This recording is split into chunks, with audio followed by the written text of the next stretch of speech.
What is up, guys? Sorry, I was messing with another computer. Go figure. Let's see. Jack, you got here early, dude. Sorry, I was messing with another computer. Go figure.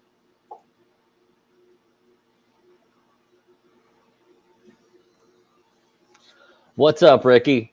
You guys can hear me all right? Do I look a little better? I've changed my lighting a little bit here, so I'm not so pasty.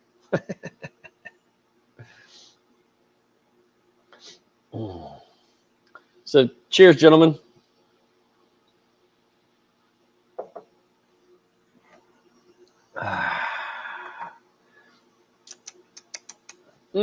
That is tasty. Not had a little, I haven't had a whiskey in a couple days, so just freaking yum. All right, so, hey, Tina. Hey, Monk. Hey, Ed. Hey, Alien. Or wait, Alien Alan. Sorry, I'm used to Alien being in here. So my fancy new camera is supposed to follow me. It's not following me. So let's try this. Whoop, there we go. So now, fancy. Look at that. I gotta say thanks to Jerry for he's got one of those, and I saw it and I was like, where'd you get that? It's going good, man. It's going. I'm tired. I've been kicking it all day. I got up this morning to work out, and I had taken my pre-workout. I was in my gym clothes, starting to feel my pre-workout. It's kind of, it kind of starts. You get a little prickle up the back of your neck, and I realized that I had a phone call with YouTube in like 20 minutes. So I had to go change and then go sit on a call just full of pre-workout, like ready to explode, and sit there and listen to them talk about some new feature that they're working on. So there's that. Let's see. Monk, it is called... I literally just set this thing up. The OBS bots, Tiny 4K. Did it lose me? I'm over here. Hello. Yeah, if you jump out of shot too quickly, it gets lost. But the OBS Tiny 4K, so far, man, this thing's really cool. Check this out. Again, if I don't lose it. So there's like hand gestures that you can use. So you can zoom in and then zoom back out. If I do the other hand gesture, it stops. Well, like, so if you do this, then it's going to stop tracking. So it'll stay stationary. And then if you do this again, it'll start tracking. Woo! Pretty cool, huh? The Grouch, 100%. I wonder if for live stream, so when I walk over here, like, at least it follows me a little bit. We're still working on all of the lighting in the shop because it kind of loses me over there. But, Bo, oh yeah, sure thing, Bo.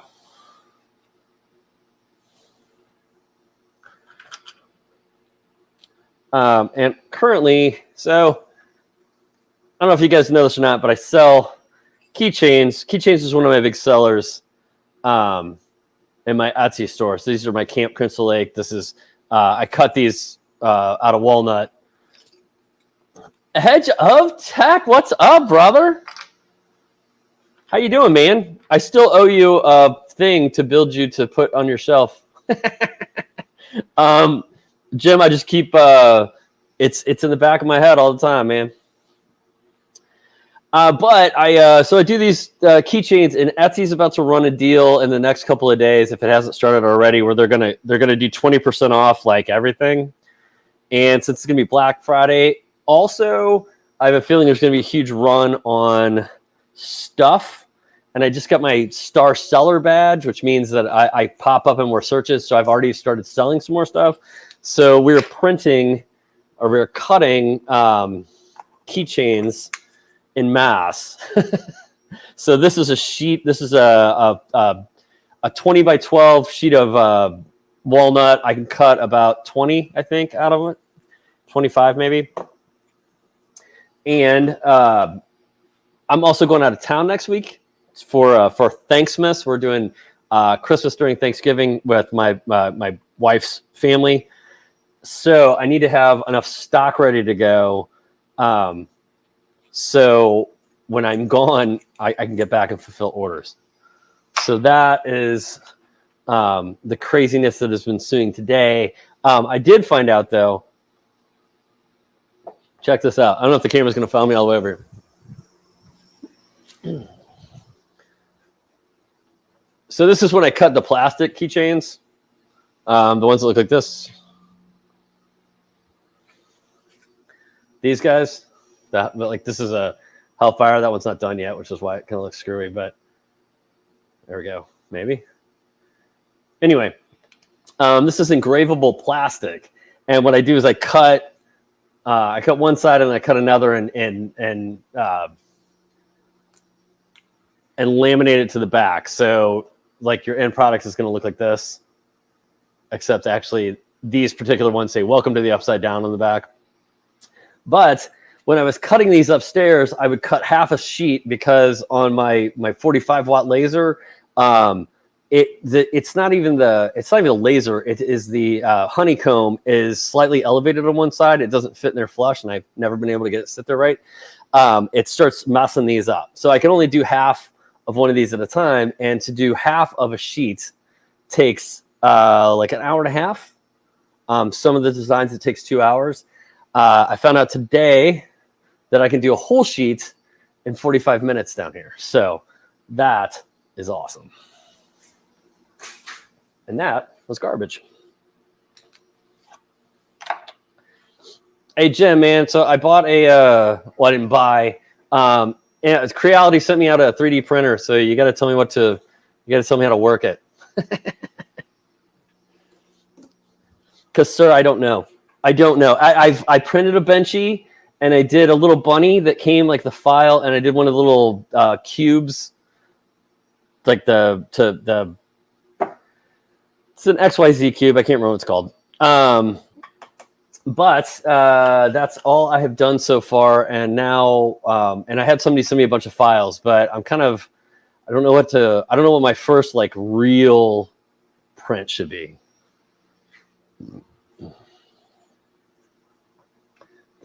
The camera movement is still throwing me off a little bit. I'm not used to it.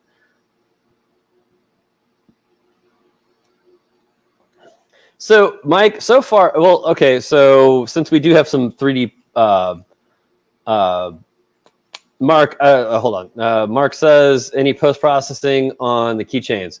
So, like this, these take a little bit longer, but I make more money on them. This, I mask an entire sheet of walnut, cut these out and engrave them, and then I take it out and I use a product called Laser Dark, and that's what darkens this, where you can see a little bit better. Then I unmask them and I do 2 coats of clear coat on the top and the bottom. All in all, I think I pay $10 for a sheet of plywood. Or a sheet of walnut, I'm sorry. I can cut 20 to 25 keychains out of one, and I sell them for $15 a piece. So there you go. Those, like compared to the engravable plastic, those things make way more per unit. Because the engravable plastic is just a little bit more expensive. And like I said, I cut 2. So this walnut is already 1/8 of an inch. This stuff is a little under 1/8 of an inch. It's something weird. It's like 1/17 or something. It's a bizarro thing. But when I put 2 together, it's close to 3/4 of an inch. And I just don't like the white on the back. So I like it to be coherent. Like here, 1 second.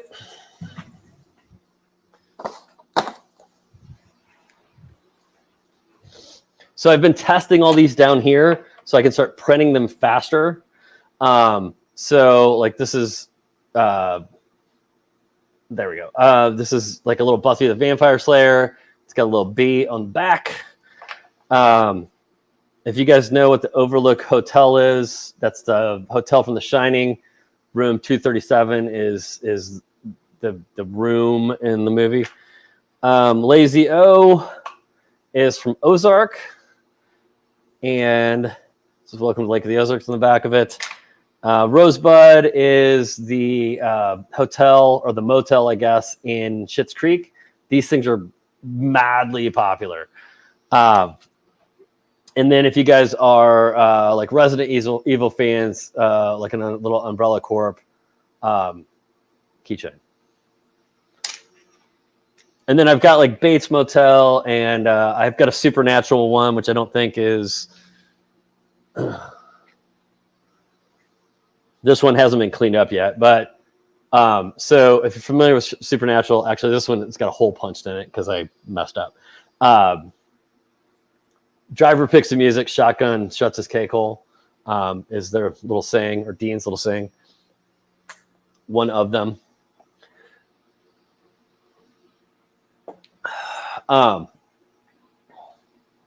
Anyway, yeah. So Jim, man. Oh, well, this is just for anybody. All you 3D printer guys.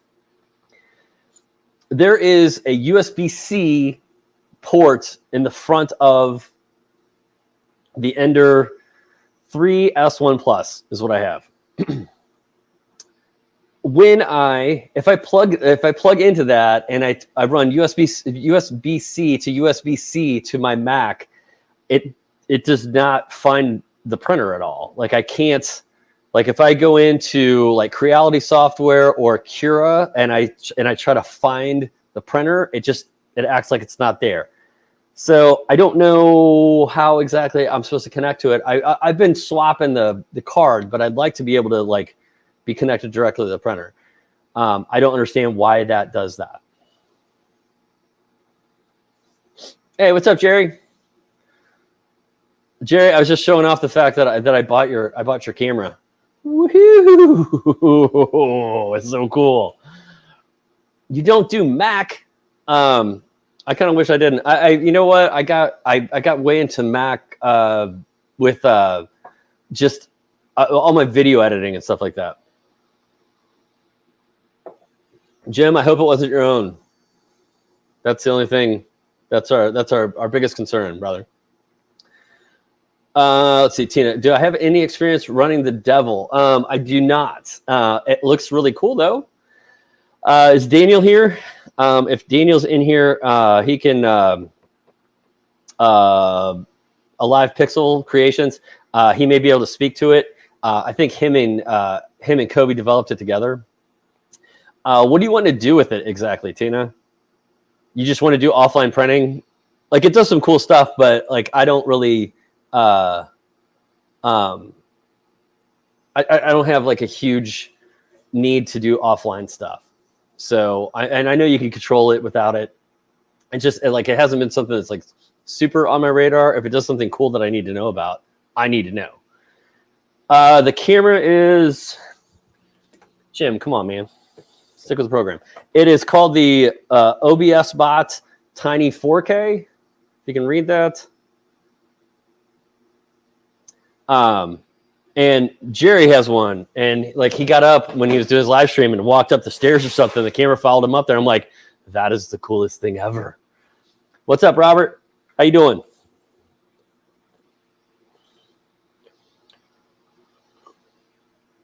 Oh, so Tina says she's looking at it for the limit switch capability. So you have you don't have the Pro, you just have the D1. Is that my understanding? Anyway, I just need to know like how I can run the 3D printer off of my computer. And I don't know if it has to do with like, is that USB-C supposed to go to like a USB-A or whatever it is, like the chunky one? Because that's around the back, man. It's around the back.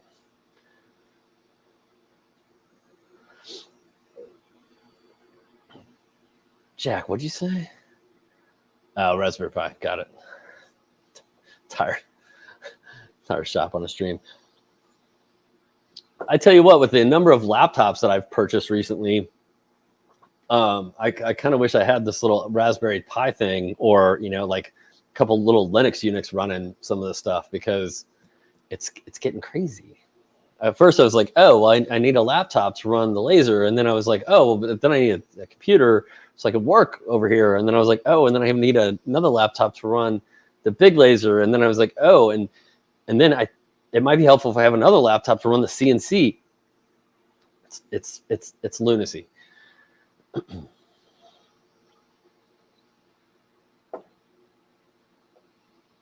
For cutting, D1 non-pro for cutting, production engraving.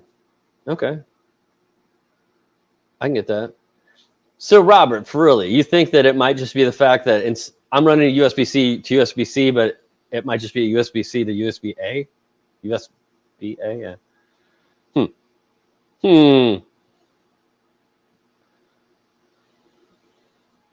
Y'all are saying stuff that I don't know what I'm doing. I know what a virtual machine is, kind of, but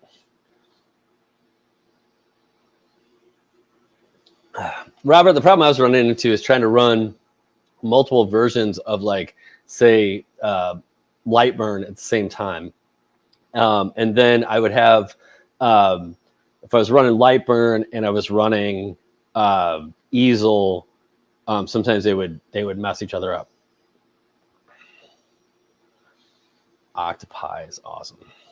Octoprint. Okay. So let me ask you a question. So, like, when you say Raspberry Pi, are you just using that as like a controller for it? Because I can swap a SD card for that. I was more like, I wanted to have it in the software and then hit print and have it go straight from my machine to the printer, not have to take the SD card out. I feel like I feel like the tech is there to not have to do that. All right, Shane has a question, so we are going to read it. Are the X-Tool Pro laser heads compatible with the non-Pro X-Tool? I have the extender rails and looking to have my 20 watt and IR both set up. I've seen some old 5 watts or X1 5 watts. So yes and no. You can buy a 20 watt for a non-Pro. But the laser head that comes with the Pro is a little different. I think it mounts a little different, and it has some different features that the non-Pro one doesn't. I don't think you need them, but it has a second adjustment layer in the back for if you're doing thicker material. To me, that's something that if you just want to figure it out. I don't think that little lever on the back is necessary. To me, it makes it a little bit more difficult to focus the laser sometimes. I got to stop this for now. This is freaking me out. Okay, are we good? Okay. Let's see. Yes.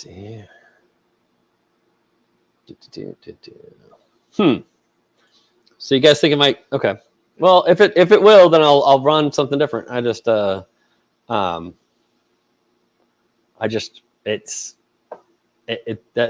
doesn't compute to me on why that would be an issue, but I understand. OBS, man, I stopped OBS. I had such a problem with OBS because it was always, and now granted I wasn't streaming nearly as much, but when I was using OBS, like, it seemed like I'd be late to the stream, I'd sit down, I'd kick it on, and it's like, there's an update. And the update would take like 15 minutes. I'd be late to the stream and everything. Anyway, so I just stopped using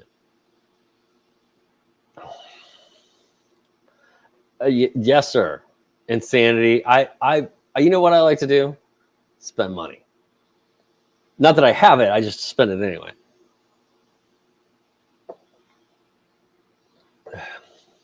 So that is interesting because whenever I try to open a second instance of Lightburn, it seems like it can't do it. I've heard other people say this. So Old Man Engraving says I've run 2 laser engravers off of 1 laptop. And I've tried that. And I, honestly, like, thinking about it, I can't remember exactly the problem I ran into, but I remember it wouldn't let me open a second instance or something along those lines. I don't know. And see, Ed, so this is what I do. This is my problem. I've been buying like refurb laptops left and right. Now I've been paying like $200, but you know, I didn't go out and buy like a really expensive laptop. I just bought a bunch of cheap ones. And then the AP laser comes with its own, but I've been using that to run everything else. My kids destroyed one of my laptops, so don't let kids play games on your laptop that you bought for $200 that's refurbed. Just, you know, food for thought.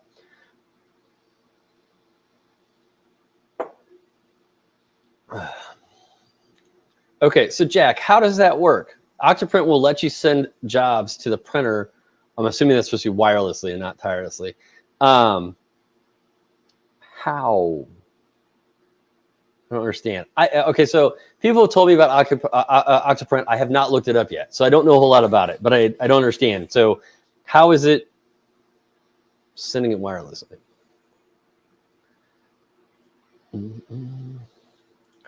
Jeremy, I have the Ender 3 S1 Plus.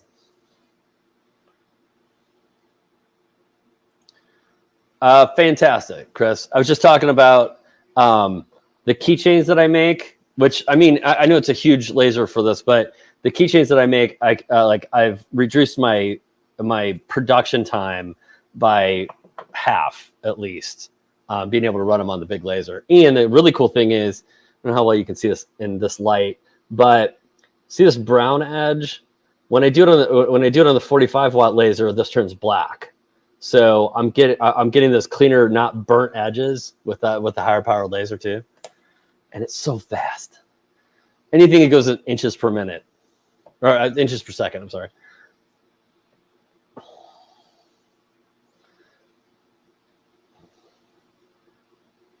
All right, you guys are getting out of control here. I will look into it. I do need to come up with something because I would rather not have a laptop assigned to every device.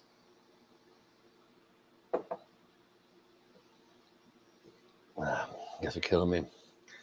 You send the print to Octoprint. Okay. All right, I'm checking it out. Very cool. Hey, so Jim, I'm just pulling it up here. So how are you liking that the bamboo carbon? Is it the X1? I've been trying to get them to send me one and they won't.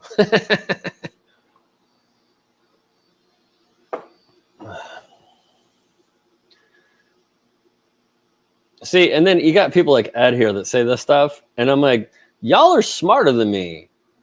I do stuff on camera. Yeah, I do need to. My biggest problem is assembly was so easy on the Ender, and then honestly, aside from like a little hiccup that I had where I messed up, go figure. I haven't had any real problems getting this started. It works as designed.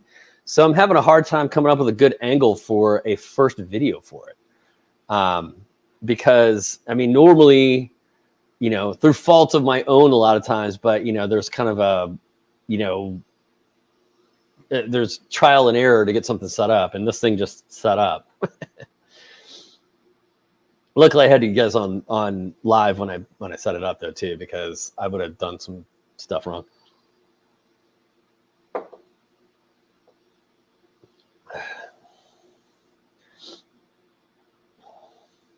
I wish I could just flash up a thing that said reading, so you guys wouldn't think I'm just ignoring you. Creates a host.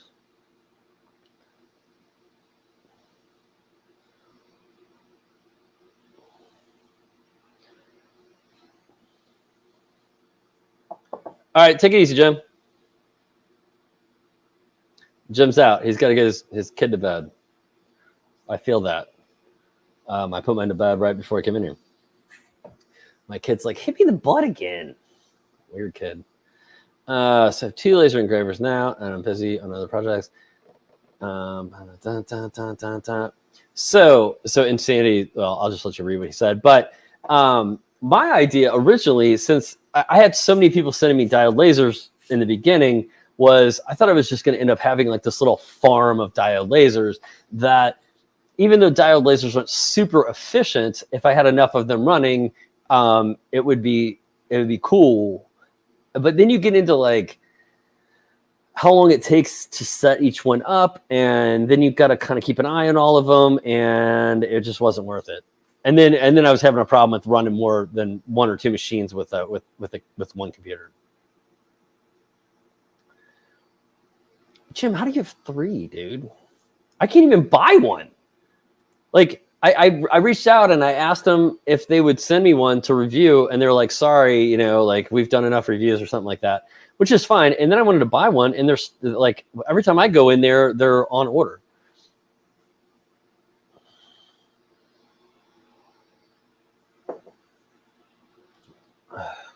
And saying you need a hands-on trainer for what? Thank you, Mandy. I appreciate it. I try to entertain you guys as much as I can. Chris Riley from Chris Riley's Basement does some good videos on setting up Raspberry Pis, PCs, run version. See, old man. Before I even get into this, I need to be running one. You know what I mean?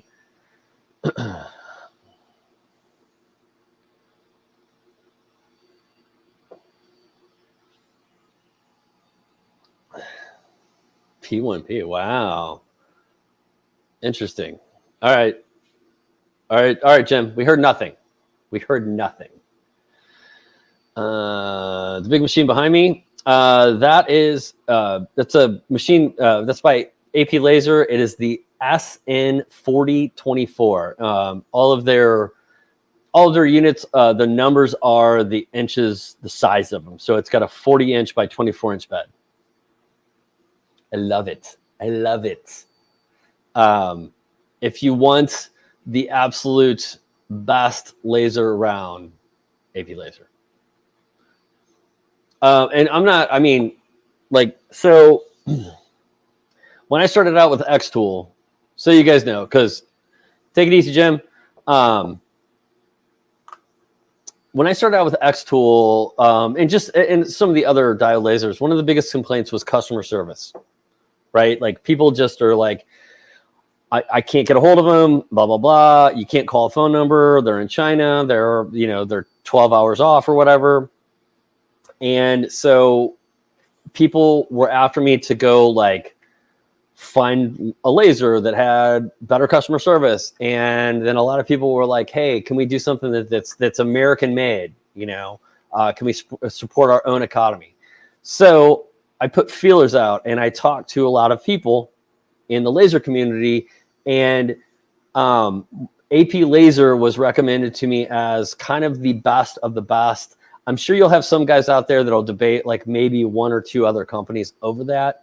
But I landed on this after talking to like Rich, Ellie Hobby Guy, and some other folks who all just spoke really highly of this company. So I reached out, and we struck up a deal, and they have like everything with them has been amazing. The machine, the only issues I had with it are stuff that I messed up. I literally user error is the only issues I've had with it. Sorry, my phone's blown up, or my watch is blown up.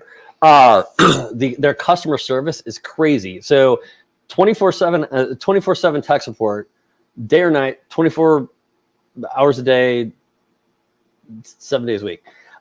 If you call them, sometimes they're busy and you have to leave a message, and they'll call you back, but they call back within the hour. You get somebody on the phone that is not reading off a script. They're not punching something into a computer. They're familiar with the machines. I'm not saying they're going to know exactly what your problem is right off the bat, but everything. I stuck my hand up and turned that back on again. Every time I've had to use them, which is 3 or 4 times, and it was all dumb stuff that I did. But I mean, their support, their customer support has been amazing. So that is the reason behind this. That's the reason I have this gigantic laser here. It's because of you guys. You guys wanted it. You guys got it.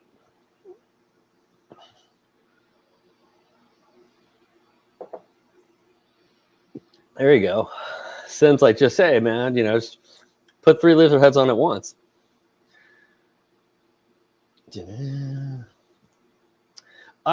So Mike, everything I've seen about this printer is amazing, and I'm not even a 3D printer guy, but I just like watching some of these guys that are like, this thing is so light and fast, which to me, now that I have the 3D printer, I will probably do some more kind of cool things with it. I originally wanted one just for like practical use. Like if I wanted to print a bracket or something, I would be able to do it. Apparently I do this with my hand a lot. But so I was really wanting speed. And the Bamboo is supposed to be crazy fast.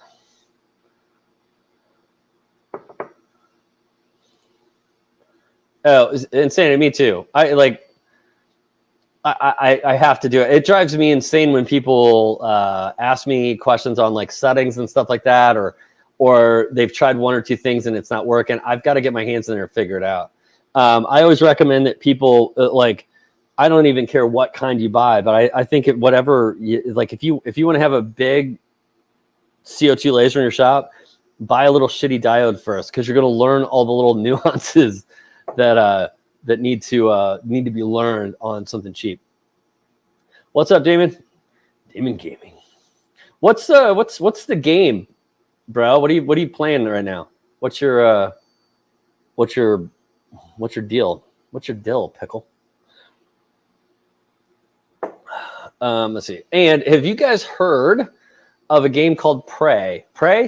It's about a cat that's in like some dystopian. It gets locked in some dystopian future thing, and it's got to like go around and solve puzzles and whatnot.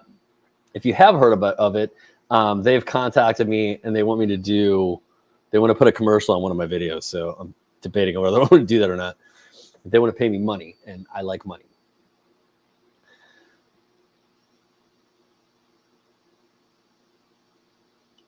Oh, so here, Manny, let me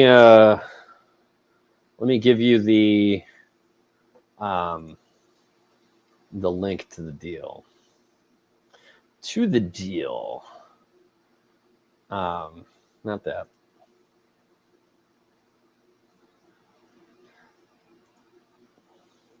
Computer's moving a little slower since I'm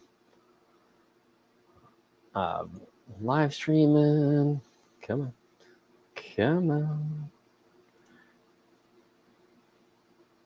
Also, did you guys check out the F1 yet? I was, where is it? I was a little on the fence about it, but now I'm kind of like, I like it a little bit more because it's tiny, it's handheld, so it's a small deal, but you carry it around, right? Let's see, where'd you go, Mandy? Can I just? Oh, I can't send this to you. Okay, Mandy. Well, here you go. Then I'll just drop this. Where is it? There you go. That'll take you to the ad, and that's my affiliate code and all that stuff. But that'll take you to their website, and you can kind of like look at their stuff from there. Right for me, yeah, Jeremy. See, here's the thing that sucks is I get a lot of people that complain about Xtool, and when it gets granular, they don't know what they're doing a lot of times. A lot of the issues they're having are user error, and then they're blaming it on the machine, which is that's what we do anymore, right? Like something doesn't work, you blame it on the machine. But I lost you. But that sucks because then people are like, oh yeah, man, this machine sucks, blah, blah, blah. And it's like, and then so somebody else reads that and they think it sucks when, I mean, it has some issues. The software is buggy. I mean, I'm not going to lie. I mean, it has some issues, but so does every other Chinese diode laser out there.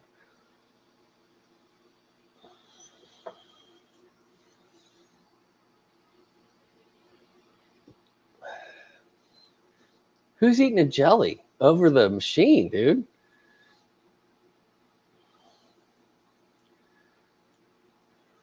Oh, yeah. So I had me a little too much monkey shoulder when I was at, when I went to AP Laser's LaserCon. They had an open bar, and they didn't have a whole lot of selection of whiskeys and whatnot and scotches, but they had monkey shoulder. So I always find this amusing when you go to a function like that. And I used to work those functions when I was college, so I know the drill. But so it's free booze. So I walk up and I'm like, hey, give me a double. And they're like, we don't do doubles. And so I give him a 20, and then I ask him for my drink, and he pours me a double. So you do doubles. Don't lie. Don't lie. What's up, Chip?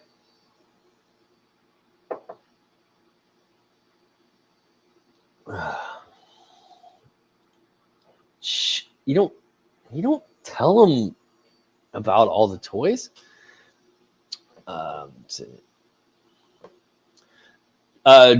George, let's see. Can I do more tutorials about engraving glass?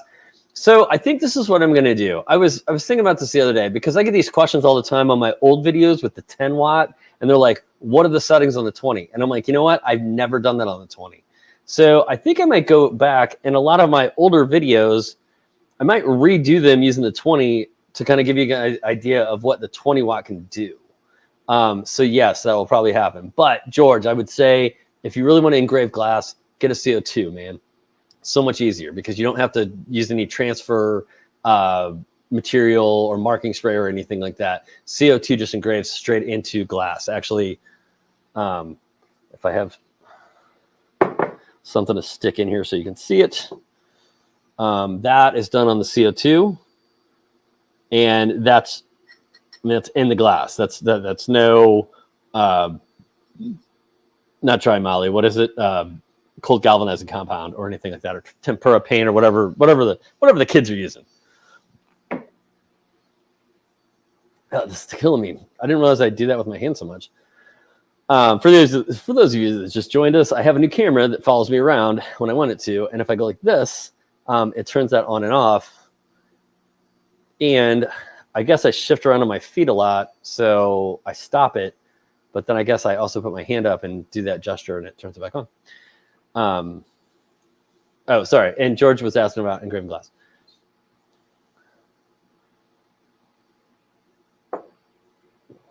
Mike is 100% correct. I tell you what, though. So here's the deal. Don't get a mistress. But, I mean, if you're worried about buying one of these machines and your significant other being upset about it, find a way to make money with it and pay it off. Then they don't have anything to complain about. And then you can be like, I can just do that with a bigger one.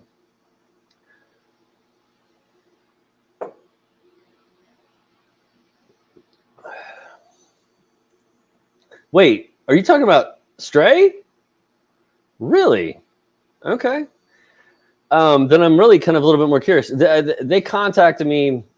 Well, a marketing company contacted me and asked me if they wanted to run, or if they could run a video. You know, like when you see Rated Shadow Legends, that kind of stuff. A commercial at the beginning of one of my videos.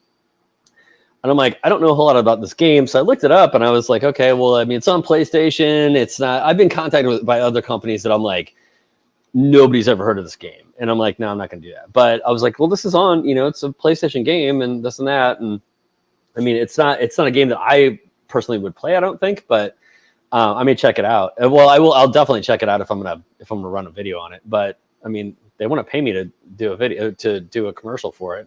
I'm all about that.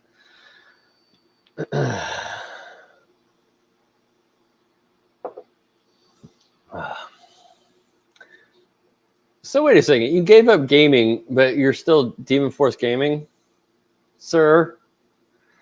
I'm just kidding.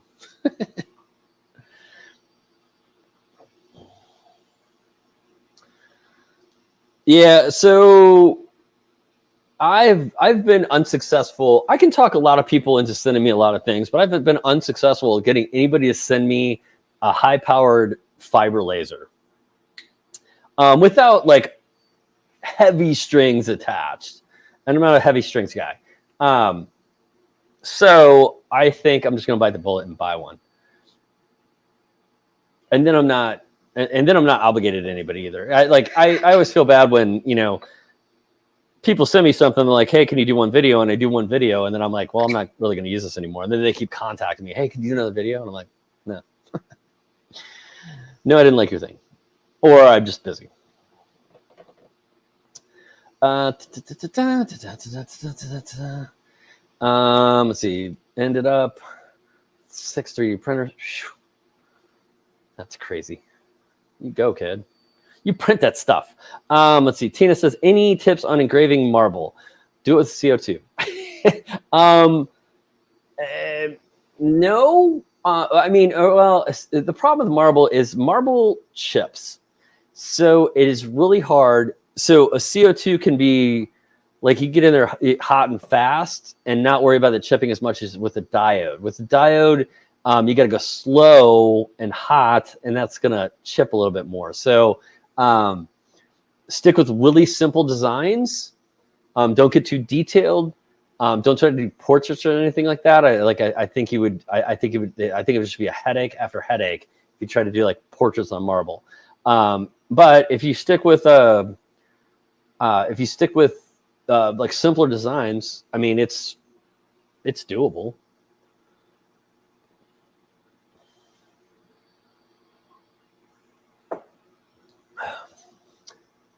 Thanks, Andy. I mean, honestly, like I get that, and it's even on my old videos. People will comment and they're like, "Well, how about like what's this?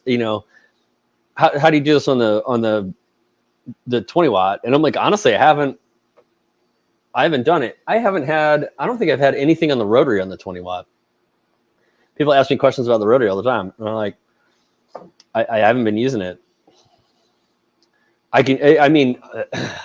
It sucks, and I need to get it out, but I can crank stuff out faster on the CO2 on the rotary, and the rotary is easier to use. Now, the rotary is also, like what's the RA2, like $200? The rotary for this is like $400 or $500, and it's a big old thing, but it just works better. You get like the more like to a certain degree you get what you pay for and stuff like that.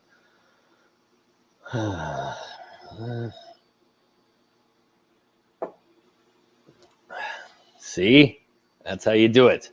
I've gotten to the point now where, because there was a point where I was like begging people to send me stuff, right? And I'm not like I'm not to that point anymore. But I'm like, yeah, like I really wanted this new tool, and now I will reach out to them and ask them if they want to send it to me first. And if they don't, I mean, it's fine. I still buy it, but it doesn't hurt. Thanks, David. Appreciate it, brother. Which is better for, let's see, slate. Either or. I mean, like your 10 watt will do fine on slate.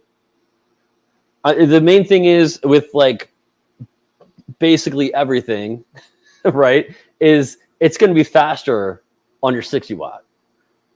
But the X-Tool D1, even the 10 watt will handle slate great. I mean, they were doing slate coasters on the 5 watts. So either or, I mean, if you're doing it for fun, or if you want to, if you have a bigger project you want to do on the Omtech, then you can absolutely put it on the D1. It'll do it fine.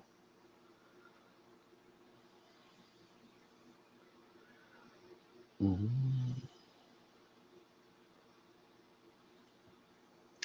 I don't think you're going to cut through glass, Jack. I am going to try it. But here's my fear with cutting through glass. I think with enough passes, probably be able to do it. But I have a feeling that unless you get your settings just right, or even if you do, you're gonna overheat an area and it's going to shatter. So what I'm going to do. I still want to try it. I still want to see how deep I can etch into a piece of glass, but I need to put like something down underneath it so I can catch the glass if it shatters. But when my wife has like a cheap glass cutter, And so I think I'm going to do it with wine bottles. So I think we're just going to cut the tops off of that, and then I'm going to etch the bottom of the bottle with the CO2.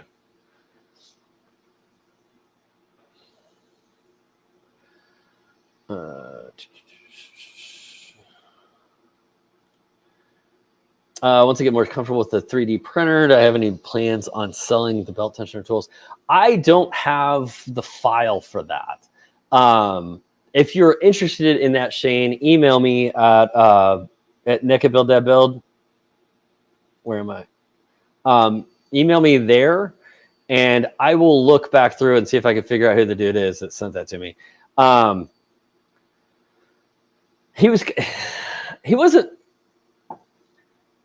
was totally friendly, but he really seemed like he didn't want to print it and send it to me. He seemed like his whole point was he made that file so he wouldn't have to do it. But I might be able to get the file for you, and I think the file's free. I mean, once I get more comfortable with it, I'll do them. I'll do them if there's an interest. Okay, so let's see. Rhonda says, just getting your opinion on why my Tesla doesn't have power. What do I need to try? Had family problems. Define not having power, Rhonda. Are you not getting? Is it not doing anything, or are you not getting laser?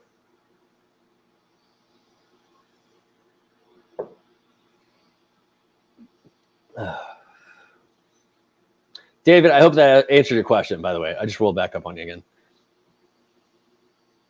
The whiskey guy. Let's see. That's Kathy, I try. I try to make it entertaining. I watch a lot of guys that are boring. I like to try to mix it up a little bit. Well, I don't want to get into that.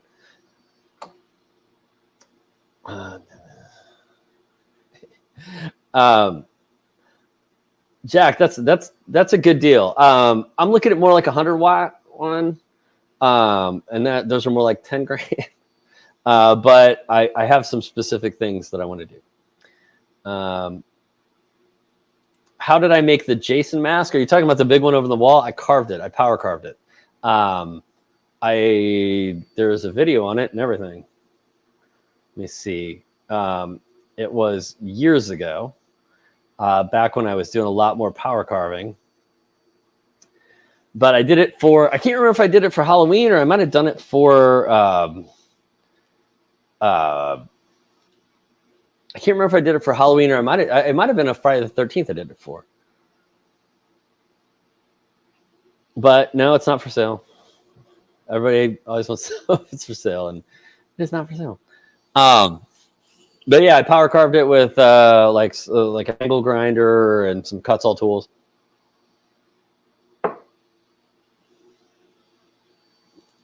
Let's see. Off subject. What is my go-to program for removing the background? Mine is Photoshop, but that's only because I already have the Adobe Suite. If you have an iPhone, you can do it in there now. I don't know if you guys know that, but the latest iOS update, if there's a subject in your photo and you hold your finger on it, it'll outline it and you can pull it out of the background. There is also, Imager will do it. David said Imager will do it. There's also I can't remember the website, but it's called like backgroundremover.org or something, and it'll do it too.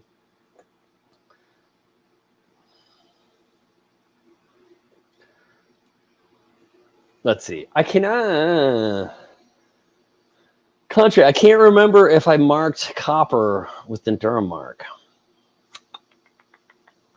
It's been so long ago. I did a video on it a while back. And thanks, Damon. I did a video on it a while back, but I cannot remember if I did copper in the video or not. I want to say I just did like basic metals for it. I would try, well, go check that video out if you can find it, and see if I did copper in there, because I might have done copper in there. If I did, that might be helpful. If not, I would have to check it out. I don't know. No power at all. So, I mean, that sounds like a connection problem somewhere. Either your power cord's not connected totally in. There's a power brick. Sometimes the connections aren't great. The connection isn't into the brick well enough. Make sure, it's dumb, but people have had this issue. Make sure that there's power coming out of the outlet you've got it plugged into. Hey, Wood and Metal, what's happening, brother?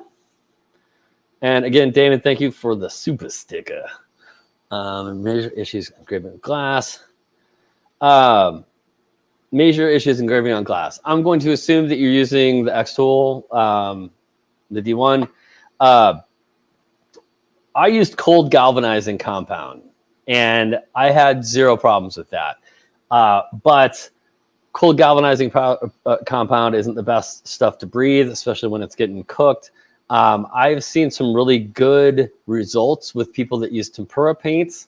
You just got to get a very even light coat on there. I've also seen good results on, and I still don't understand how this works, but you can do it with dish soap. Just YouTube that. I mean, look that up on YouTube. But I've seen people do it with dish soap, and that's got to be the easiest way, or tempera paint.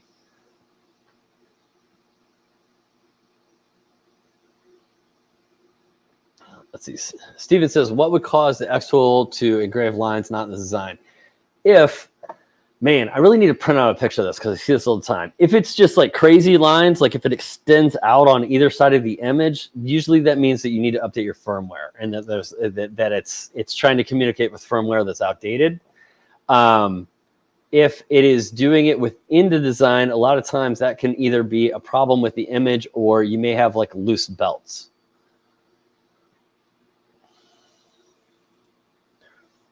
Yeah, and that's David saying use like something dark behind it. I've never used that, but I've heard people do that as well. I did that the do like a painted background behind clear acrylic, and that worked good. And then Robert says he should use chalkboard spray. I've heard good things about that. I've never used that technique either.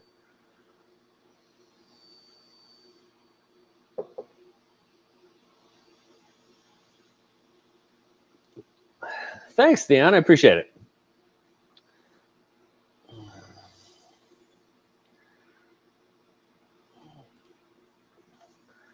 Josh, absolutely. Do you mean if you're trying to cut glass with the laser?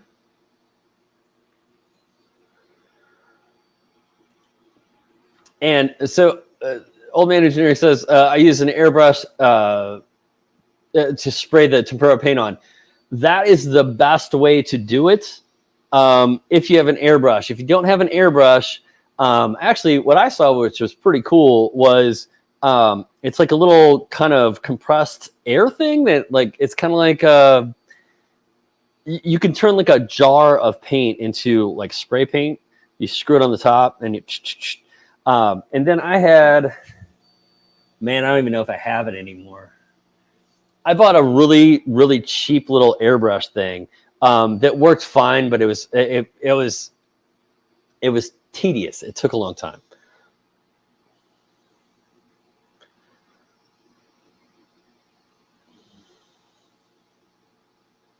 Oh, I didn't know. Okay, sorry, I misread that. So I'm gonna do. I had a hard time selling things on Etsy for a long time, and I really was getting ready to just dump it. I was done. I was not selling anything. I was paying for their advertising, and I just wasn't getting a whole lot of return on my investment. I tried running some ads other places and ended up kind of like going in the hole. And one day I was on Fiverr of all places, and this guy had this ad, and it was like, I will review your Etsy page and blah, blah, blah. So I hired him. I think I paid him $50 or something. And he taught me so much about Etsy that I really think I'm going to do just a video on Etsy, because now that I followed his steps and got myself to like star seller status, it's night and day. It's crazy. Now, if you're personable and you like talking to people, I don't in person. I don't mind talking to you guys because like you can't touch me. But if you like being around people, craft shows is a great place to do that. Especially with with like the D1, man, I would haul that thing in with me. And if somebody came in and said, "Hey, man, can you do this, but have somebody else's name on it?" I'd be like, "Come back in an hour."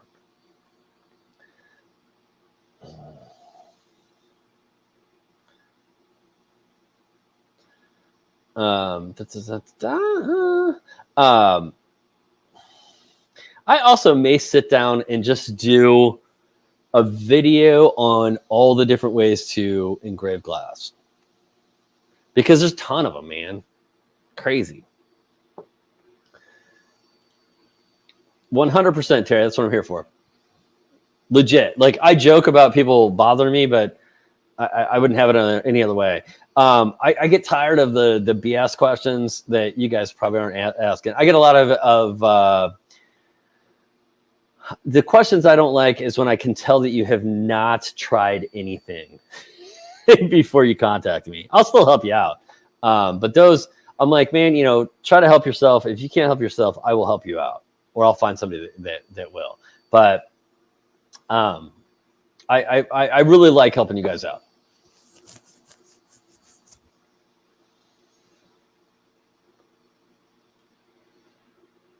David, I answered it, didn't I?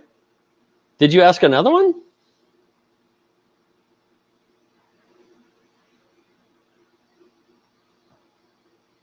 Am I crazy, David, or did I answer your... I totally thought I answered this. If you didn't hear it, I will gladly answer it again, but I absolutely answered that question.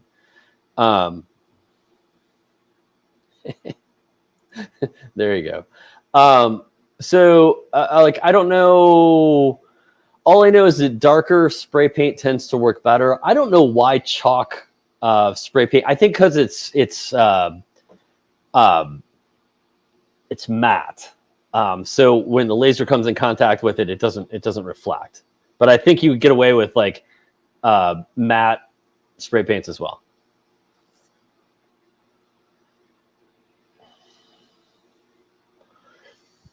Excuse me. So I went out and I bought an air compressor and a gun and everything and stuff, and it's still in a box sitting over there. I really need to get after that, but I got sidetracked. Like, I'm really bad with the whole squirrel situation. Like,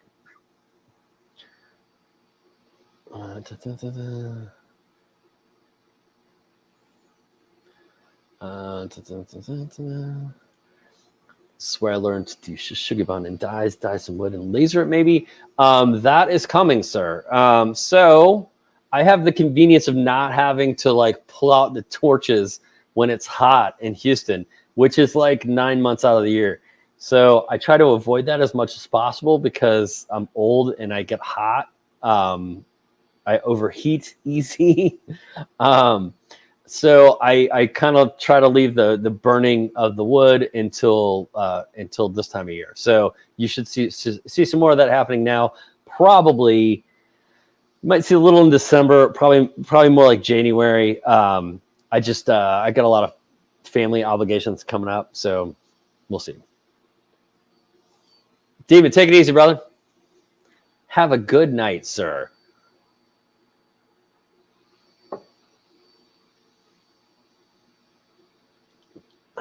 Let's see. X-Tool Air Assist. Does it filter the air only? I mean, if I want to throw smoke out of my room, what should I use? If you want to get smoke out of your room, you want to use an enclosure and have some sort of fan to blow it out. If you have an outlet like a window or something, then you just want to run a tube. All my tubes are being used right now. Well, here, maybe. Like this is coming off the back of the X-Tool enclosure, and right now it doesn't have a great home because I had to use it for the big exhaust.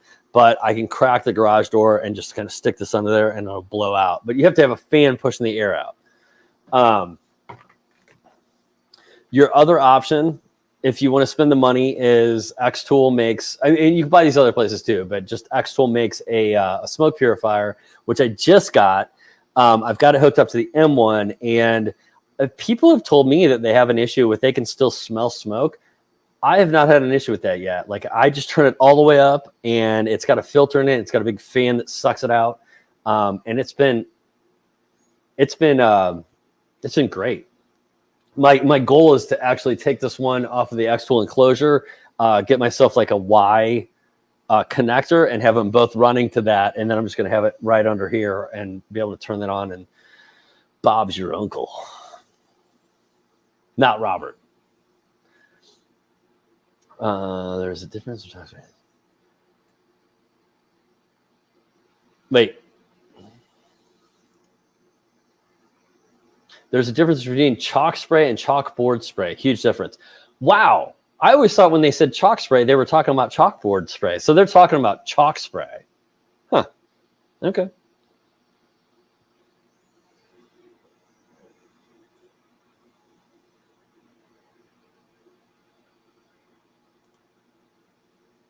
Am I inebriated? I don't think so, but give me time.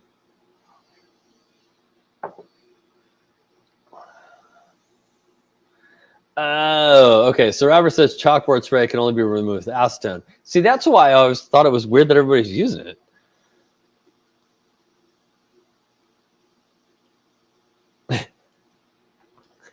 That's funny. So Ricky, they just like that rolled out with like the latest iOS thing. That was like one of their big things is you can just tap on it and move it. You can also like hold on it, and I think you can just throw it into your messages and stuff like that. It's crazy. Let's see. John Fox Alien. The Xtool is the only one heavy enough to not want to jump off the table. You got to slow it down, man. I would say the Auteur 3 is it looks like they fixed a lot of the stuff that they needed to fix with it. And I've never worked with a Fox Alien.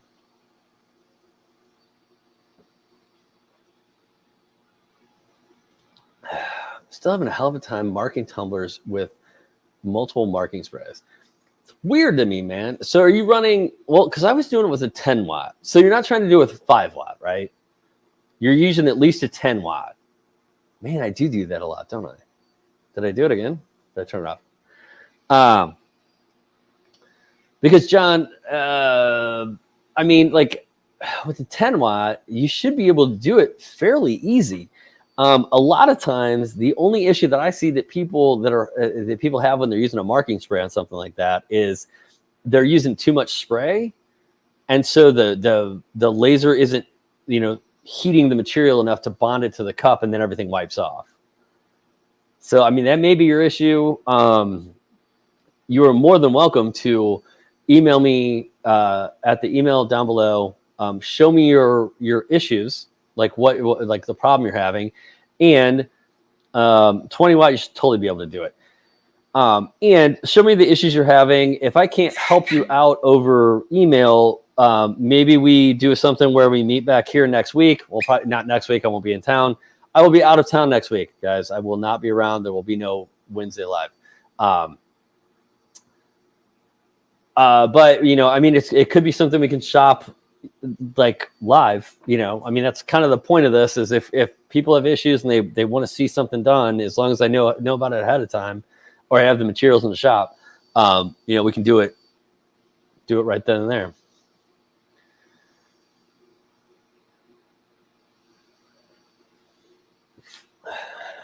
Let's see, endurance. Oh, so I would say Enduramark because I can get you a discount. But if you want to try Enduramark out, go to enduramark.com. Use the code BLUE15 BLU15, and you'll get 15% off your order.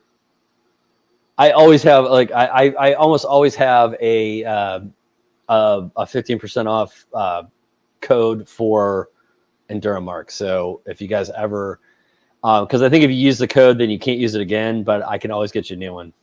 I should be able to, at least. And Enduramark, so I haven't used Endurance. Just FYI. Did I get it?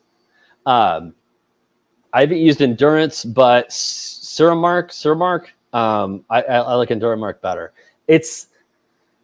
So Enduramark, I mean, you're still supposed to use it in a well-ventilated area and whatnot, but like if I spray paint in the garage, I can't stay out here. I have to ventilate the shop. If I spray that stuff, because it is butane-based, not butane-based, the base, like the propellant is different and it doesn't stink so bad. So like if I'm just doing 1 or 2, I can just spray them over in the corner. I'm good to go. I don't condone doing that. I'm just saying you can't.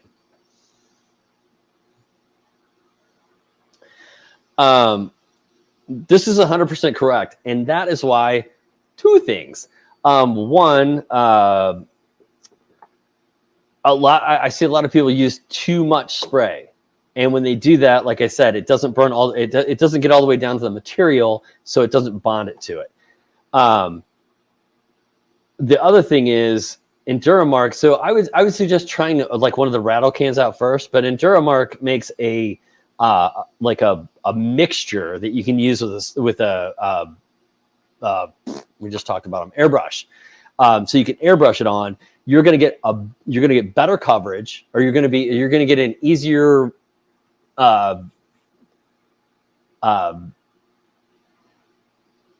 I'm losing a word. You're going to get a more consistent coverage, and you're going to use less product.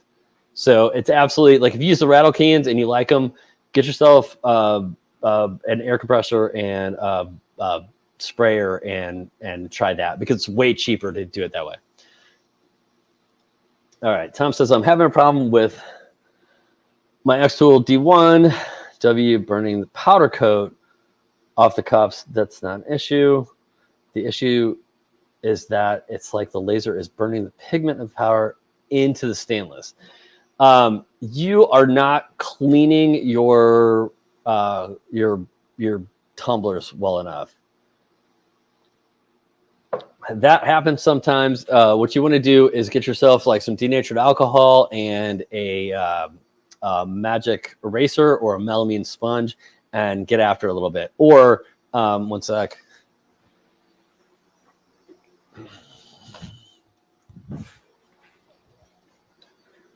This stuff by Enduramark is the shit. I don't care what anybody says. This is powder coat residue remover, and it works amazing. Even when I have already done what I would normally do to a tumbler, and I get it to where I would think that it's okay, you spray this on there, get after it with a rag for a second.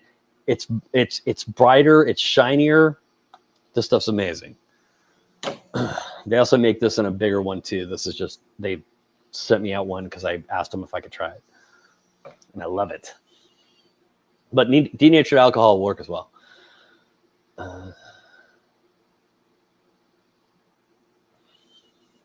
Watching the channel, decided whether or not to get some laser. Pulled the trigger last week on an Atom Stack 20 watt. Very nice, man. I hope you enjoy it. Let's see. So there's a bunch of different ways you can cut glass fairly easy. They're not, some of them are more consistent than others. My wife we haven't used it yet, but it's a glass cutter for bottles. It's a bottle cutter. And it just makes it a little easier. It's it contains the glass, and it allows you to roll it on a roller while you cut it.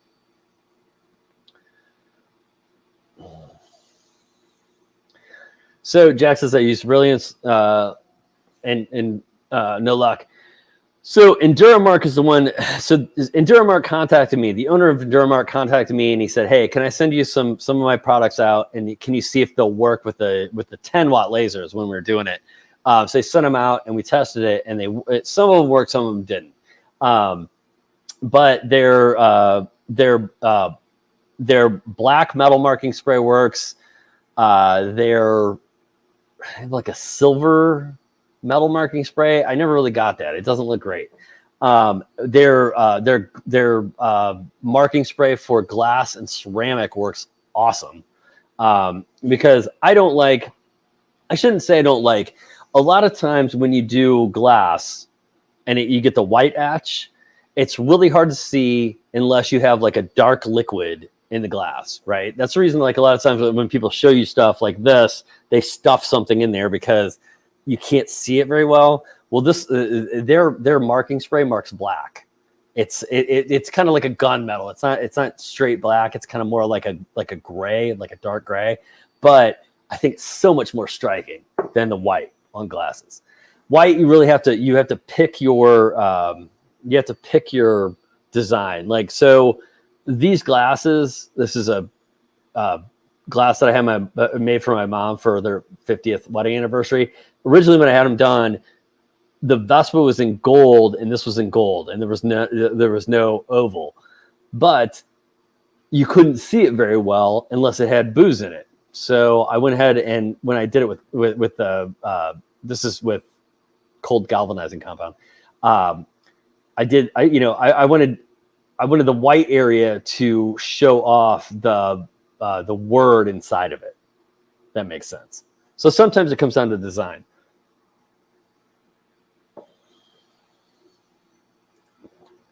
Right on, brother. Stick around. We got the idea of these lives is for not only me to teach you, but other people to teach us as well.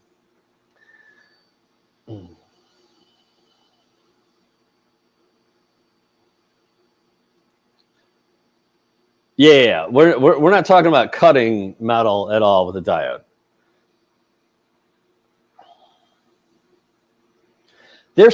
They're still sold out of their spray? Man, it's been a while. I need to contact Ryan and see what's up. Me and Ryan are homies a little bit. Not like homies, but kind of homies. He's in Austin. We keep going back and forth about how we're going to come hang out and drink whiskey.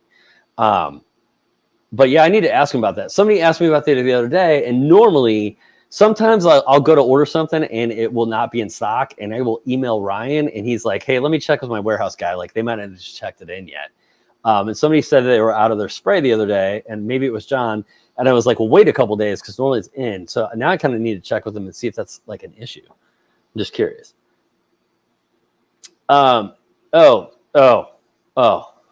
Braid, brother. Let's talk for a second. Mr. Clean pads do work amazing for tumblers. Let me enlighten you on something real quick. Just 1 second. Quick Amazon search here, brother. I'm gonna save you some money. Melamine. So this right here, if I can get a link. Getting computers running slow. Okay, let's grab that copy. We will just give you your own banner, brother. Mr. Clean sponges. So what those are just melamine sponges. Okay, so I think you pay. Like, what is it? Did I show? There we go. So I think you pay about $2 or something pop for these sponges. That link right there is for 50 for $17. You are welcome so much. I buy them, like, look at this.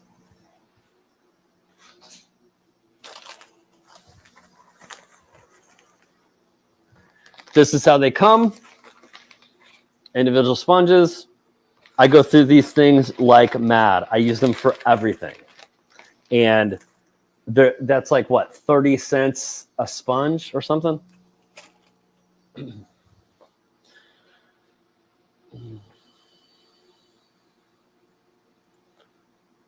Laser box won't work with a D1 Pro 20 watt. That is, or if you mean laser box basic, that's incorrect. It does. I've used it, but use XCS if you can, because there's way more capabilities. What's up, Kick Up Flex? Oh, and also, David's absolutely correct. Learn how to use Lightburn. Pay the $60. It's a one-time thing. You can do so much in Lightburn, so much. Like, don't limit yourself to Xtool software unless you have to. Like the M1, you have to. Oh, excuse me.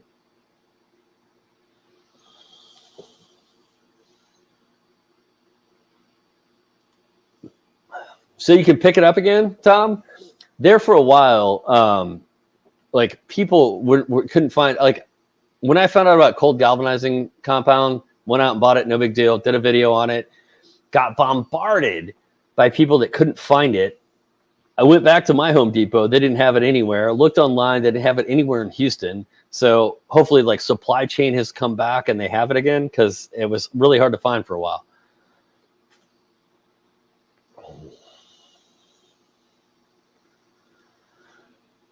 Hooked, I don't really know. I mean, I think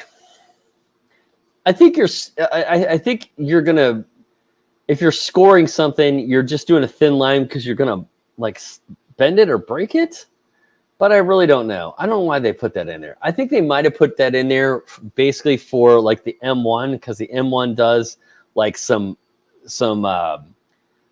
like razor cutting too. So maybe you would score something along those lines.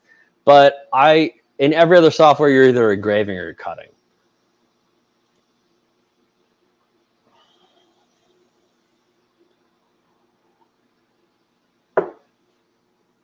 Kick, that's a hard call, man.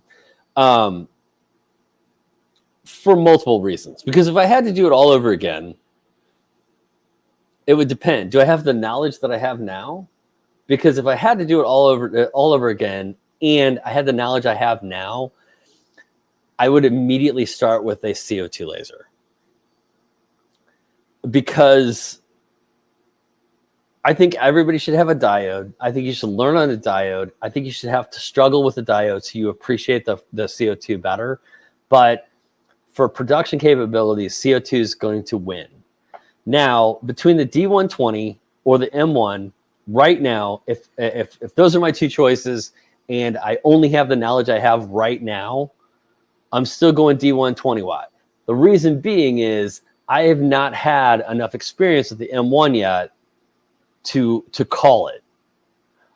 It does some cool stuff, but I have not like sat down and laser engraved on it and stuff like that. I've done basically what you guys saw in the video. I like a little bit of that, but I haven't tried to do the things that I would try to do with the diode, because I have a diode. So I wanted to see the other stuff it would do first. What I wish they would do is I wish they would take the two of them and make a baby, right? Like I wish they would take the 20 watt laser from the D1 Pro. I realize like you're not going to get the same footprint, but the M1 could still be a little bigger. It could be, it could be 16 by 14, let's say, with 20 watt laser, and the camera module, and that would be a kick-ass machine. Take it easy, brother.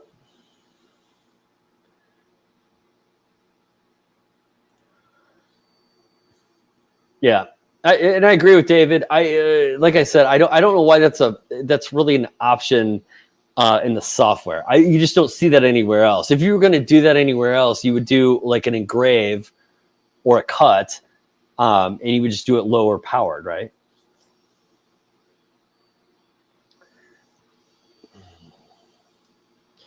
Agreed.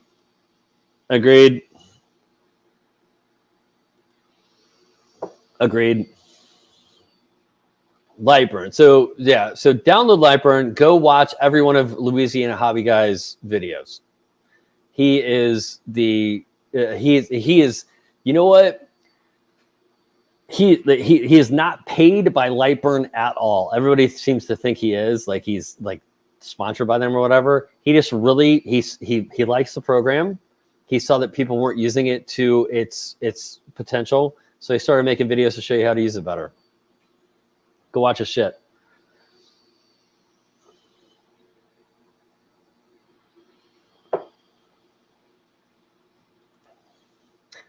That's weird, man. That's weird. Check your lens. Make sure you didn't crack your lens. A lot of people have their laser in their shop, and like they do, a lot of woodworking or something else, and then they create a lot of dust. They don't realize maybe they don't use their laser a lot, but that dust collects on the lens, and then the laser fires through the lens, cracks the lens, that kind of thing. What's up, Dragonfire?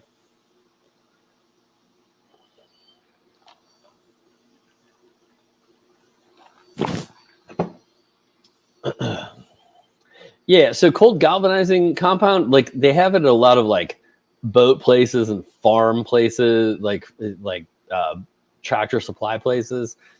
But I was just surprised that I went and bought it, no problem, and then I went back and it wasn't there anymore.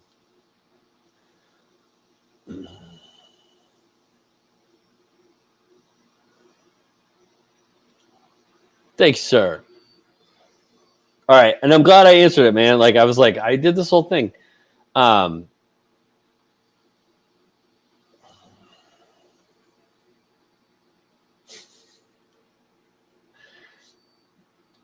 So Melissa says I'm a network engineer and I'm too stupid to work the creative design tool. There's a little learning curve, and then it's easy. It's easy. If you're talking about the actual creative design tool, if you don't like it, again, Dragonfire, I don't think he is.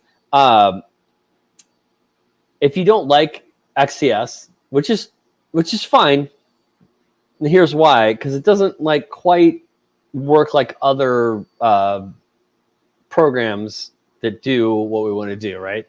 Check out Lightburn. It's 30 days free, 30-day trial.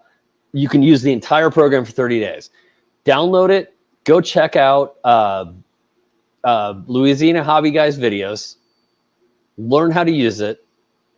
And if you're not sold in 30 days, I don't know what to tell you.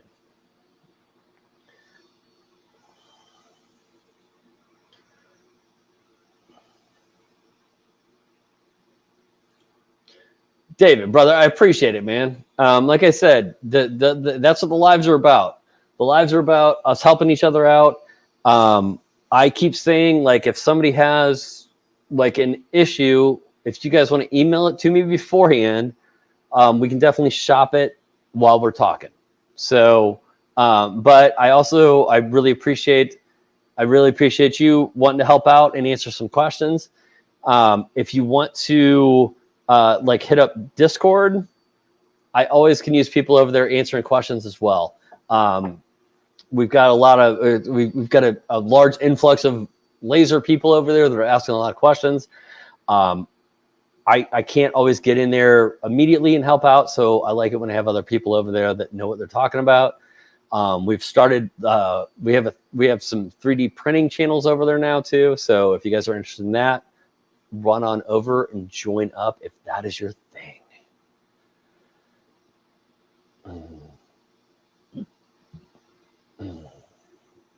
Dragonfire, like, do you have a specific question or anything? I don't think Daniel's here today.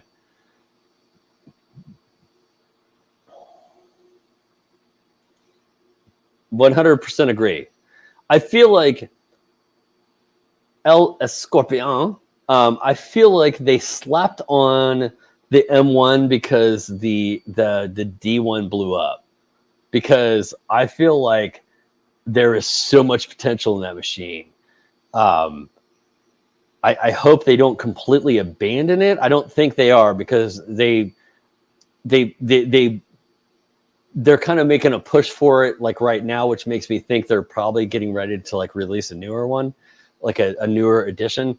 But I really hope they didn't just completely decide to because I like a lot of things about it.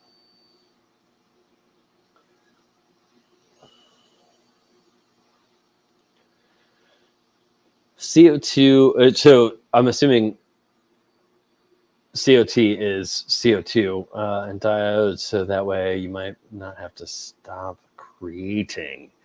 I don't know, man. Like, I think you get yourself a solid CO2, you got your stuff. Like, I think what you want to do is you want to have a diode.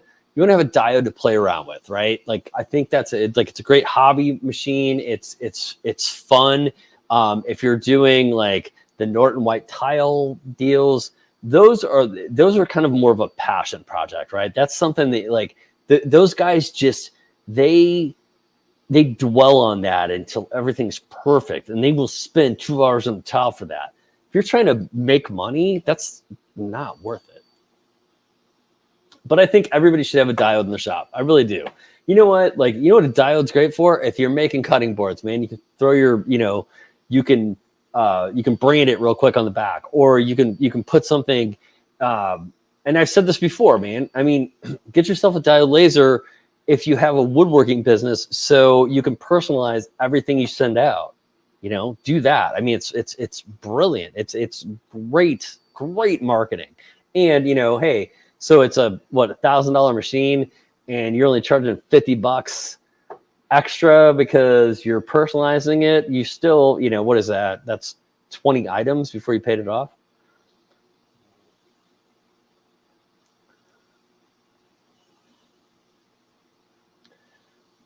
Let's see. What is the thickness of wood that you would recommend for cutting with a D1 10 watt for jigs? I mean, you could just do 1/8 of an inch. I would do like 1/8 of an inch basswood. It's super easy to cut. Cuts really easy. It doesn't have a whole lot of grain, so you don't have to worry about that. And if you're making jigs, yeah, just basswood. Check out Tom. Here you go. Let's throw this guy up here. This is my go-to for project wood, and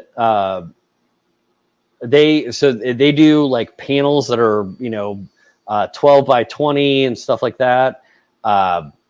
They're well priced. They are super friendly. They ship fast. And basswood is, you'd be able to pick up basswood there, no problem.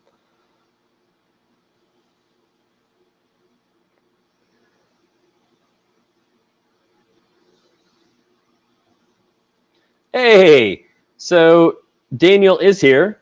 Dragonfire. I believe you were looking for him.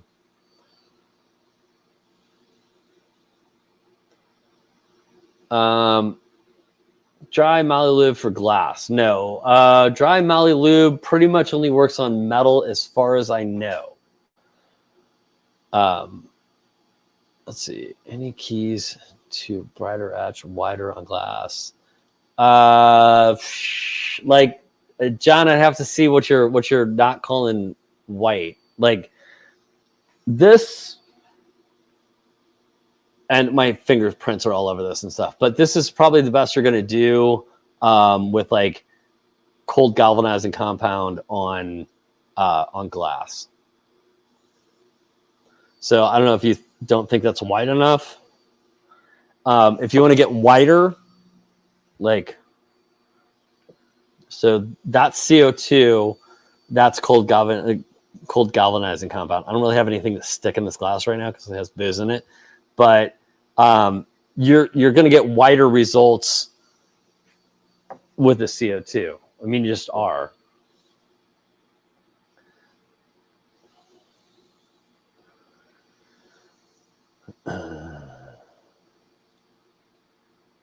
Absolutely.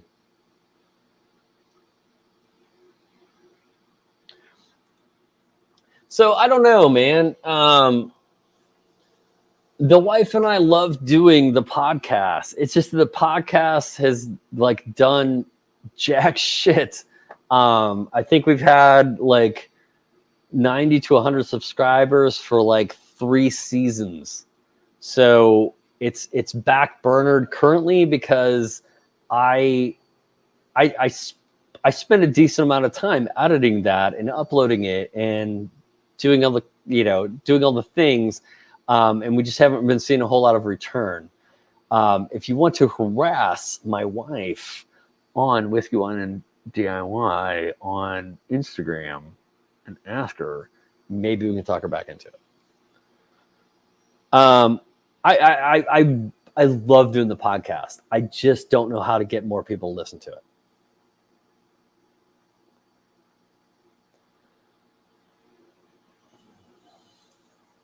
Yes, David is 100% correct. I'm going to be right back. I've run out of whiskey. I'll be right back.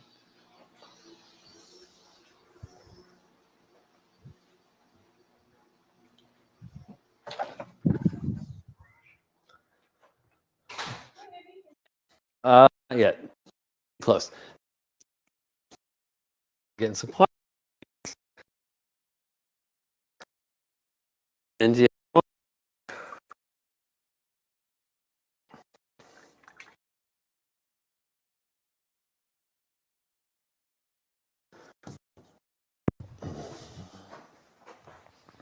I'll be in soon.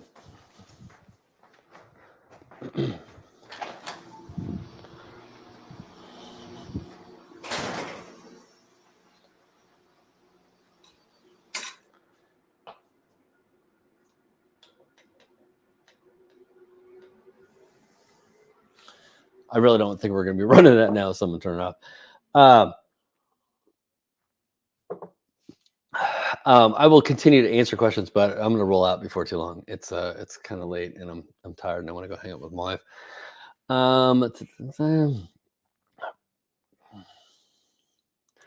So yeah, Daniel, I think I mentioned this earlier. I think what I'm going to do is sit down and like come up with all the different ways you can etch glass with the diode, and try to run just like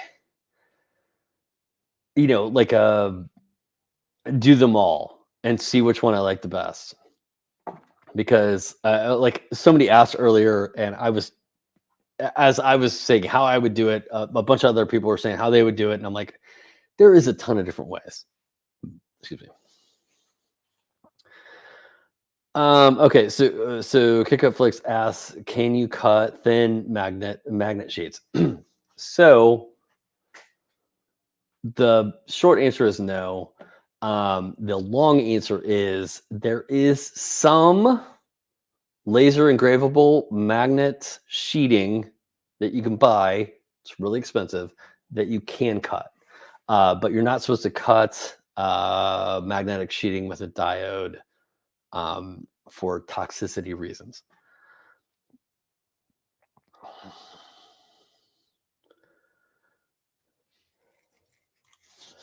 I was thinking about doing the tile engrave, one image, but over multiple tiles. Any idea on how to work it?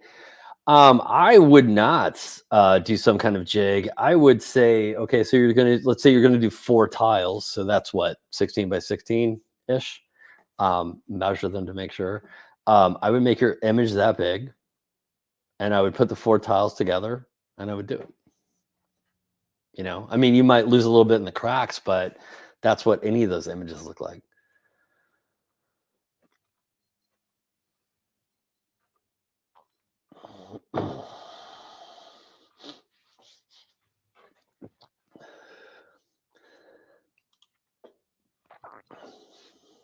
So I've heard of this LA Awesome, and I have not tried it. I've tried everything else that people tell me to use. So I can't speak about LA Awesome particularly, but this stuff, I was surprised at how shiny it got. I was told like denatured alcohol do it and stuff, and it does. Like it takes more of it off, but the shine that came out after that, and the thing that sucks is it doesn't show up on video as well. Like you can see it so much in person, and every time I try to shoot it, no matter what angle I get, it just doesn't look as good. But yeah, the LA Awesome is at dollar stores, and I think it's $1, right? So definitely check it out. All right, brother, you need to hit me up here. and we need to talk about that because my wife and I both love doing the podcast. It's just it's in business development when you're doing this many things and these things over here, so weird. These things over here are making money and these things over here aren't. I have to put more time over here. If I could make some money, because honestly, it's more of a passion project. Like I don't really care. But if I could, if I could make it worth my while, let's put it that way. If I could see some development of the podcast, I would absolutely do it. I love it. You all know that I love to talk. People like to hear me sometimes. I'm kind of obnoxious, and everybody's here for that. But I gotta I have to see some development in it.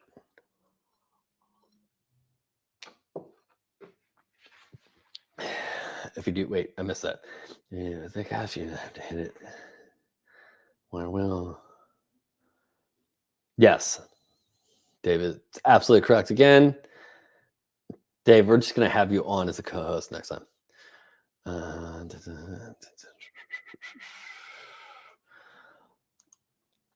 Let's see, John. What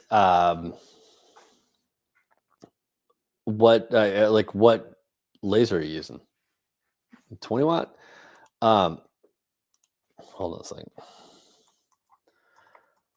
If you guys don't know this exists, you should. This is by no means the settings you should use, but this is a jumping off point. So I'm just going to say, before I show you this,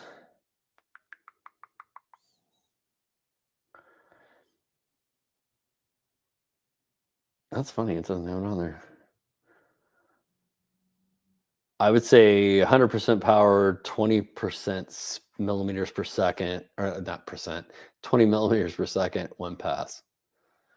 But this is what I'm talking about. They have a material settings thing on Xtool's website that is, oh shit, I didn't mean to put it down there. I was going to make it a banner. I'm sorry. Let's see. Don't scroll across. Just put it up. There we go. It's not perfect, but it definitely gives you a jumping off point. Dragonfire, thank you, sir.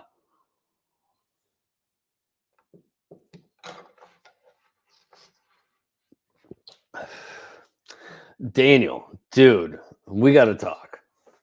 Where is it?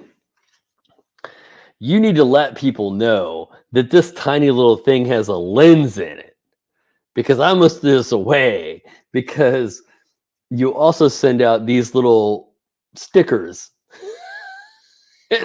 And so I saw this and I was like, oh, cool. He's got a new little thing. And I was this way. And I'm like, oh, wait, this is an envelope. And I looked at it and I'm like, wait, there's a lens in there? Brother.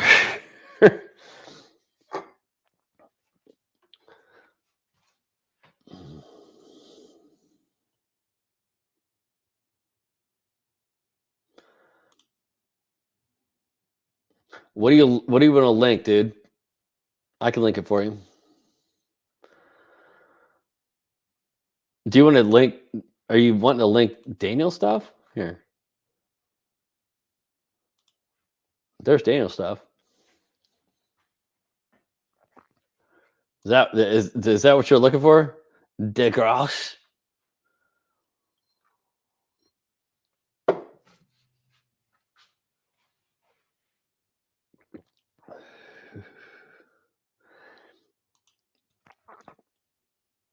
Yeah, the crazy thing is like how thin the lenses are.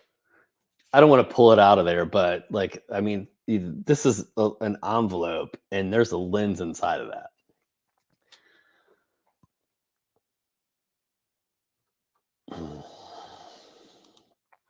Agreed. And see, this is when I say that a lot of stuff that people bitch about is user error. I'm like, you don't know what your laser is capable of, right? Like you think it can just run all day and do whatever, but you're superheating a piece of glass, basically. Ooh.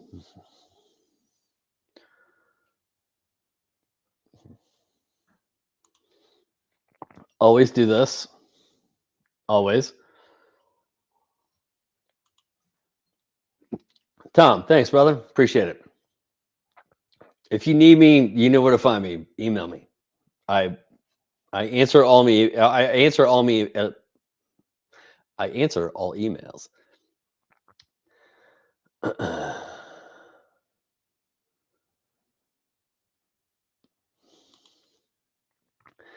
Mirrors, really, David?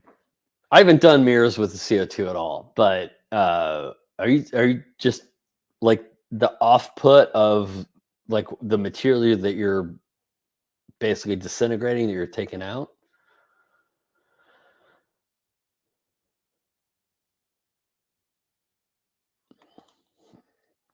What website we have? Setting in Amazon links to a frequently buying.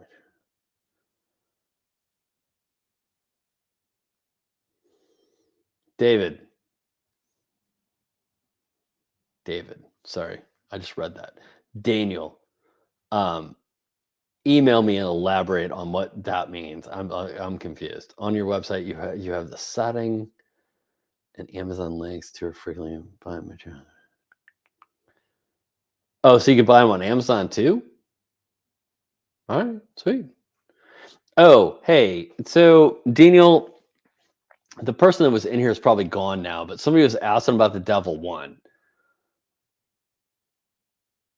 What are your thoughts on that?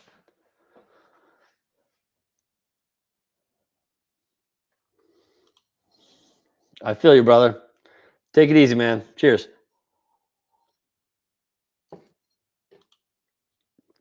What's up, Scott? How you doing, brother?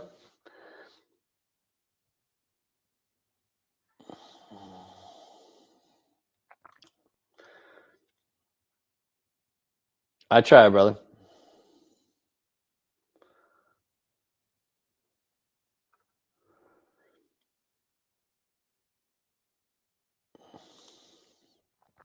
Right, John? I was a little confused on that when I saw it too.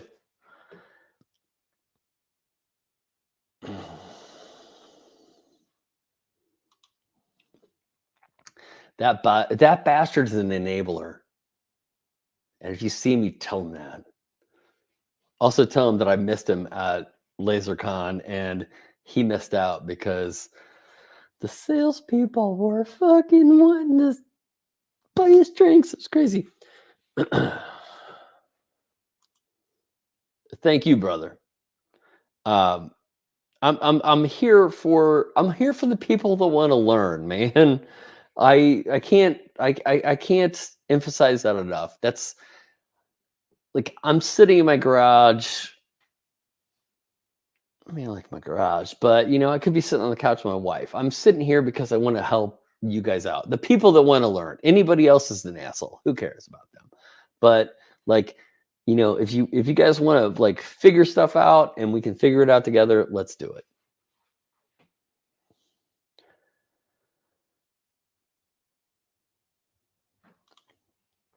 Yes, sir. I did, Scott. I appreciate it. I don't know if I sent you an email saying it didn't work, and then I sent you another email saying I got it.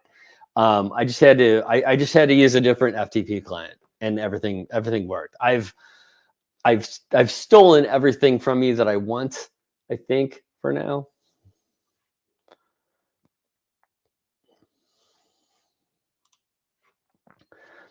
So that is a question for Daniel, if he's here, if he knows.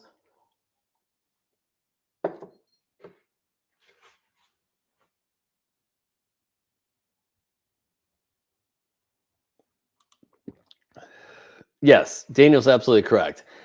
Basically we mod the shit out of machines until we turn it into something that's more expensive, right?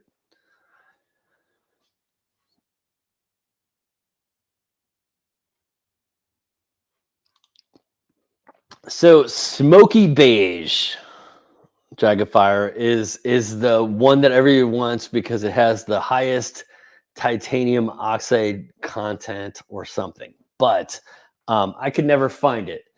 So what I used is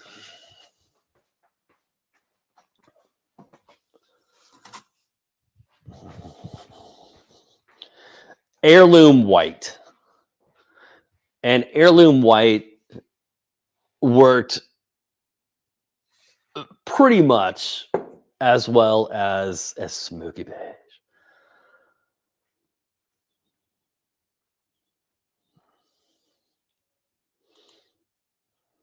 Oh yeah, that was a Tina question. Is she still here? Sweet.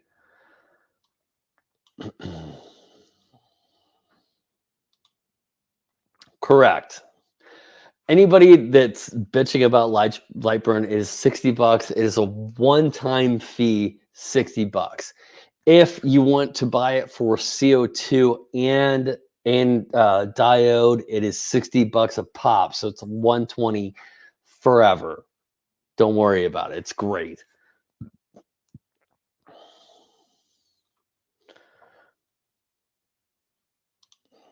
Thank you, sir.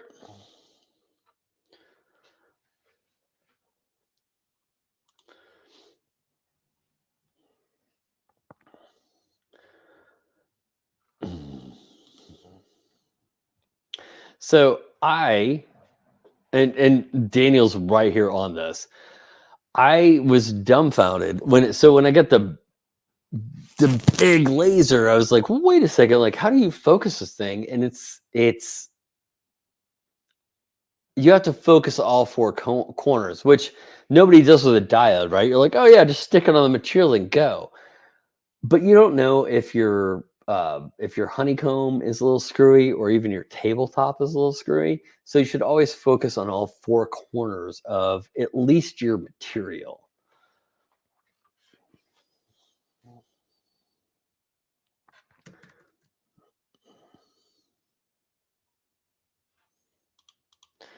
Country is exactly correct.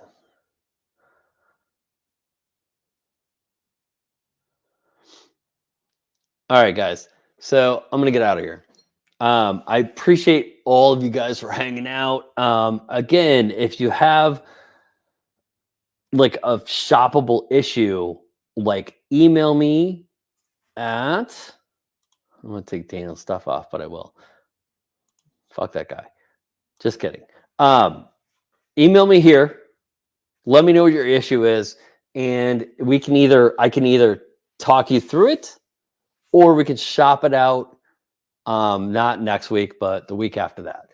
But the idea here is for you guys to come in and we obviously we bullshit and we drink a little, right? But we're going to also like determine the best settings for something or figure out why your rotary is always engraving backwards, that kind of thing. So I would rather do that together.